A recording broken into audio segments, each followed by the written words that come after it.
નમસ્કાર મિત્રો, ફરી એકવાર તમારું સ્વાગત છે અમારી યુટ્યુબ ચેનલમાં. તો મિત્રો, આજે આપણે આ વિડીયોમાં કંડક્ટર ભરતી 2024 માટે ગુજરાતનું સામાન્ય જ્ઞાનના અગત્યના પ્રશ્નોની જે સિરીઝ સ્ટાર્ટ કરી છે 500 અગત્યના પ્રશ્નો માટે, તેમાં આપણે છઠ્ઠો ભાગ આપણે આ વિડીયોમાં જોવાના છે. કેટલામો ભાગ?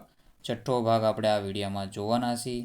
જો તમે ચેનલમાં નવા હોય તો ચેનલને સબસ્ક્રાઈબ કરી લેજો અને બેલ આઇકન પણ દબાવવાનું ભૂલતા નહીં. આની પહેલાંના 5 વિડીયો આવી ગયેલા છે. 50 ક્વેશ્ચનના આપણે જે પાર્ટ રાખીએ છીએ તો એ પણ જોઈ લેજો.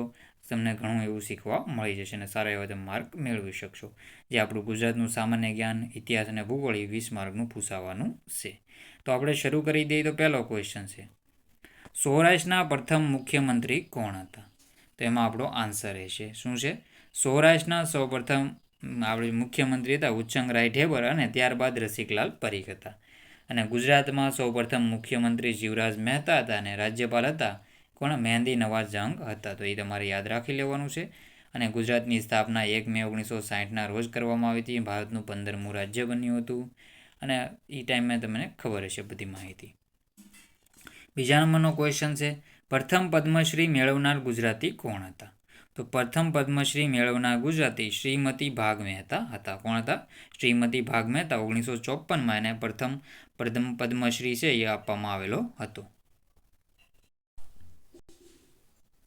આગળના ક્વેશ્ચન મિત્રો જોઈ લઈએ. તો આપણે ત્રીજા નંબરનો ક્વેશ્ચન છે, સૌપ્રથમ પદ્મભૂષણ મેળવનાર ગુજરાતી કોણ હતા?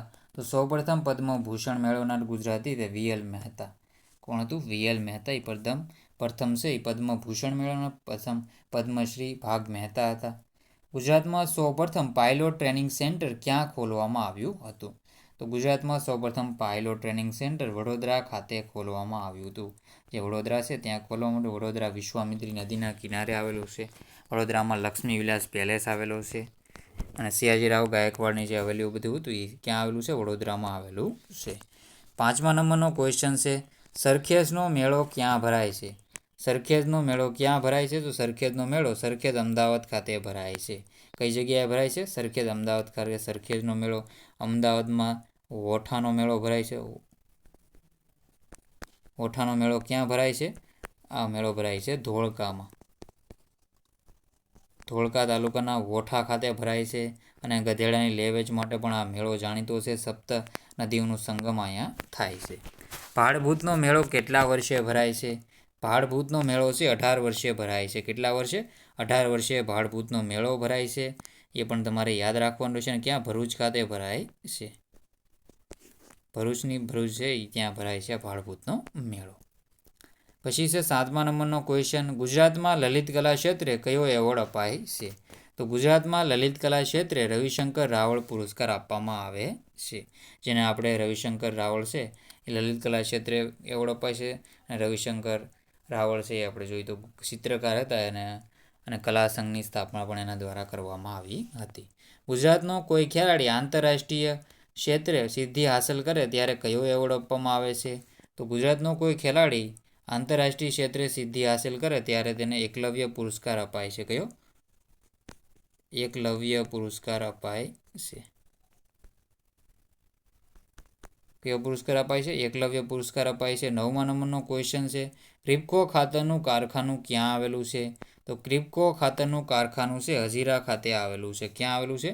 હજીરા સુરત ખાતે આવેલું છે. ક્રિપ્કો ખાતરનું કારખાનું છે હજીરા સુરત ખાતે આવેલું છે. 10મા નંબરનો ક્વેશ્ચન છે, ઓલપાડ તાલુકો ગુજરાતના કયા જિલ્લામાં આવેલો છે? ઓલપાડ તાલુકો ગુજરાતના કયા જિલ્લામાં આવેલો છે? તો એ સુરત જિલ્લામાં આવેલો છે. ઓલપાડ તાલુકો છે ગુજરાતના સુરત જિલ્લામાં. પલસાણા સુરતમાં, માંગરોળ છે એ સુરતમાં જુનાગઢમાં આવેલો છે. મહુવા છે એ ભાવનગર અને સુરત બંનેમાં આવેલો છે. સુરતમાં બારડોલી તાલુકો આવેલો છે. પછી 84 તાલુકો છે. 11મા નંબરનો ક્વેશ્ચન છે, કાકરાપાર યોજના સુરતના કયા તાલુકામાં આવેલી છે? તો કાકરાપાર યોજના છે સુરતના માંડવી તાલુકામાં આવેલી છે. જો માંડવી છે પાછો કચ્છમાં પણ આવેલો છે અને સુરતમાં પણ આવેલો છે. આગળનો ક્વેશ્ચન છે 12મા નંબરનો ક્વેશ્ચન, કષ્ટભજન હનુમાનજીનું મંદિર ક્યાં આવેલું છે? તો કષ્ટભજન હનુમાનજીનું મંદિર છે સાળંગપુર બોટાદ ખાતે આવેલું છે. ક્યાં આવેલું છે? સાળંગપુર બોટાદ ખાતે આવેલું છે. અને 2013માં બોટાદ છે નવો જિલ્લો બન્યો હતો નરેન્દ્રભાઈ મોદીના સમયમાં. સાંદીપની આશ્રમ અને સાંદીપની વિદ્યાનિકેતન ક્યાં આવેલું છે? તો સાંદીપની આશ્રમ ને સાંદીપની વિદ્યાનિકેતન પોરબંદરમાં આવેલું છે. ક્યાં આવેલું છે? પોરબંદર ખાતે આવેલું છે. 14મા નંબરનો ક્વેશ્ચન છે, બર્ડ સિટી તરીકે કોણ ઓળખાય છે? તો બર્ડ સિટી તરીકે પોરબંદરને ઓળખવામાં આવે છે. કોને? બર્ડ સિટી તરીકે પોરબંદરને ઓળખવામાં આવે છે. રેવતી કુંડ ક્યાં આવેલો છે? તો રેવતી કુંડ છે જુનાગઢ ખાતે આવેલો છે. ક્યાં આવેલો છે? જુનાગઢ ખાતે રેવતી કુંડ આવેલો છે. યાદ રાખવાનું રહેશે. પછી આગળનો ક્વેશ્ચન છે 16મા નંબરનો ક્વેશ્ચન, હસ્તકલાની રૂપાયંતન સંસ્થા ગુજરાતના કયા જિલ્લામાં આવેલ છે? તો હસ્તકલાની રૂપાયંતન સંસ્થા છે જુનાગઢ જિલ્લામાં આવેલી છે. ક્યાં આવેલી છે? જુનાગઢ જિલ્લામાં આવેલી છે. જુનાગઢને ચંદ્રકેતપુર, ઝીણગઢ છે, બધું ગિરિનગર છે, બધું જુનાગઢને કહેવામાં આવતું હતું પ્રાચીન સમયમાં. 17મા નંબરનો ક્વેશ્ચન છે, ગુજરાતમાંથી કેવા પ્રકારની ખનિજો વધુ મળી આવે છે? તો ગુજરાતમાંથી છે અધાતુમય ખનિજો છે વધુ મળી આવે છે. ગુજરાતમાં કઈ જગ્યાએથી મિલિયોલાઇટ લાઇમસ્ટોન મળી આવે છે? તો ગુજરાતમાં મીઠાપુર ખાતેથી મિલિયોલાઇટ લાઇમસ્ટોન મળી આવે છે. ક્યાંથી? મીઠાપુર ખાતેથી મિલિયોલાઇટ લાઇમસ્ટોન મળી આવે છે. પછી છે ચિરોડીના ઉત્પાદનમાં ભારતમાં ગુજરાતનું સ્થાન કેટલામું છે? તો ચિરોડીના ઉત્પાદનમાં ભારતમાં ગુજરાતનું સ્થાન 3જા નંબરનું છે. કેટલામું? 3જા નંબરનું છે. જુવારનું સૌથી વધુ વાવેતર ગુજરાતના કયા જિલ્લામાં થાય છે? તો જુવાર છે એ ધાન્ય પાક છે, એનું વાવેતર ભાવનગરમાં અને ઉત્પાદન છે એ ક્યાં થાય છે? સુરત જિલ્લામાં થાય છે. તો સુરત જિલ્લામાં એનું સૌથી વધુ ઉત્પાદન થાય છે. 21મા નંબરનો ક્વેશ્ચન છે, કલ્યાણ સોના અને સોનાલિકા અરણેજ, કલ્યાણ સોના, સોનાલિકા, પછી અરણેજ 624 કયા પ્રકારની સુધારેલી જાતો છે? તો એ ઘઉંની સુધારેલી જાતો છે. ઘઉં માટે આપણો અમદાવાદનો જે ભાલ વિસ્તાર છે, ભાલ વિસ્તાર જાણીતો છે. અને ભારતમાં પંજાબ છે એ પંજાબને ઘઉંના કોઠાર તરીકે ઓળખવામાં આવે છે. સારું એવું ઉત્પાદન થાય છે અને હરિયાળી ક્રાંતિ લીધે ઘઉંનું સારું એવું ઉત્પાદન થઈ રહ્યું છે. બાકી આગળનો ક્વેશ્ચન છે, મચ્છુ બ્રાહ્મણી અને ફાલ્ગુ આ ત્રણેય નદીઓ કેવી નદીઓ છે? તો મચ્છુ બ્રાહ્મણી અને ફાલ્ગુ આ ત્રણેય નદીઓ કેવી નદીઓ છે? તો સૌરાષ્ટ્રની કુંવારિકા નદીઓ છે. કેવી છે? સૌરાષ્ટ્રની કુંવારિકા નદીઓ છે. જવાબ રહેશે સૌરાષ્ટ્રની કુંવારિકા નદીઓ. ગુજરાતમાં શિયાળામાં સૌથી ઠંડો મહિનો કયો છે? તો ગુજરાતમાં શિયાળામાં સૌથી ઠંડો મહિનો જાન્યુઆરી મહિનો છે. કયો મહિનો છે? જાન્યુઆરી મહિનો છે ગુજરાતમાં શિયાળામાં સૌથી ઠંડો મહિનો રહેશે. પછી આગળનો ક્વેશ્ચન છે 24મા નંબરનો ક્વેશ્ચન, ગુજરાતમાં શિયાળા દરમિયાન સૌથી નીચું તાપમાન ક્યાં નોંધાય છે? તો ગુજરાતમાં શિયાળા દરમિયાન સૌથી નીચું તાપમાન ક્યાં નોંધાય છે? તો કચ્છના નલિયા ખાતે શિયાળા દરમિયાન સૌથી નીચું તાપમાન નોંધાય છે. પ્રાચીન સમયમાં ઉત્તર ગુજરાતનો ભાગ છે આનંદ પ્રદેશ રહેશે. આનંદ પ્રદેશ તરીકે ઓળખાતો. અને દક્ષિણમાં જે ભરૂચ બાજુનો આજુબાજુનો વિસ્તાર છે લાડ પ્રદેશ તરીકે ઓળખાતો હતો. 26મા નંબરનો ક્વેશ્ચન છે, માહિતી તાપી નદીનો પ્રદેશ કયા નામે ઓળખાય છે? તો માહિતી તાપી નદીનો પ્રદેશ છે કરોડો સુવાલીની ટેકરીઓ તરીકે ઓળખાય છે. ક્યાં તરીકે? કરોડો સુવાલીની ટેકરીઓ તરીકે માહિતી તાપી નદીનો પ્રદેશ ઓળખાય છે. પછી છે 27મા નંબરનો ક્વેશ્ચન, પિરોટન ટાપુ નજીકથી મોતી આપતી કઈ માછલીઓ મળી આવે છે? તો પિરોટન ટાપુ નજીકથી મોતી આપતી કઈ માછલીઓ મળી આવે છે? તો પર્લ ઓયસ્ટર નામની છે માછલીઓ છે એ પિરોટન ટાપુ નજીકથી મળી આવે છે. પછી છે 28મા નંબરનો ક્વેશ્ચન, શિલાદિત્ય સાતમાએ કયું બિરુદ ધારણ કર્યું હતું? તો શિલાદિત્ય સાતમાએ છે ધ્રુવભટ્ટનું બિરુદ ધારણ કર્યું હતું. કેનું? ધ્રુવભટ્ટનું બિરુદ ધારણ કર્યું હતું. પછી છે 29મા નંબરનો ક્વેશ્ચન, હડાણા લાઇબ્રેરીની સ્થાપના કોણે કરી હતી? તો હડાણા લાઇબ્રેરીની સ્થાપના વાજ સુરવાળા દરબાર દ્વારા કરવામાં આવી હતી. કોના દ્વારા? હડાણા લાઇબ્રેરીની સ્થાપના વાજ સુરવાળા દરબાર દ્વારા કરવામાં આવી હતી. અમીરનગરના ફકીર બાદશાહ તરીકે કોણ ઓળખાતું હતું? તો અમીરનગરના ફકીર બાદશાહ તરીકે કોણ ઓળખાતું? તો ઇન્દુલાલ યાજ્ઞિક છે એ અમીરનગરના ફકીર બાદશાહ તરીકે ઓળખાતા હતા. જવાબ આવશે ઇન્દુલાલ યાજ્ઞિક. 31મા નંબરનો ક્વેશ્ચન છે, માંગરોળ બંદર ગુજરાતના કયા જિલ્લામાં આવેલું છે? તો માંગરોળ બંદર છે ગુજરાતના કયા જિલ્લામાં આવેલું છે? તો એમાં આપણો જવાબ આવશે માંગરોળ બંદર છે જુનાગઢ જિલ્લામાં આવેલું છે. પછી છે સરિતા ઉદ્યાન ક્યાં આવેલું છે? તો સરિતા ઉદ્યાન છે ગાંધીનગર ખાતે આવેલું છે. કઈ જગ્યાએ? ગાંધીનગર ખાતે સરિતા ઉદ્યાન આવેલું છે. પછી છે ગુજરાતના કયા મુખ્યમંત્રીએ ગુજરાતની અસ્મિતામાં રસ દાખવ્યો હતો? તો ગુજરાતના કયા મુખ્યમંત્રીએ ગુજરાતની અસ્મિતામાં રસ દાખવ્યો હતો? તો શંકરસિંહ વાઘેલા દ્વારા ગુજરાતની અસ્મિતામાં રસ દાખવ્યો હતો. નવનિર્માણ નામ કોણે આપ્યું હતું? તો નવનિર્માણ નામ છે પુરુષોત્તમ દાસ માવલંકર દ્વારા આપવામાં આવ્યું હતું. કોના દ્વારા? પુરુષોત્તમ દાસ માવલંકર દ્વારા નવનિર્માણ નામ આપવામાં આવ્યું હતું. ગુજરાતના કયા મુખ્યમંત્રીના સમયમાં 20 મુદ્દાનો કાર્યક્રમ અમલી બન્યો હતો?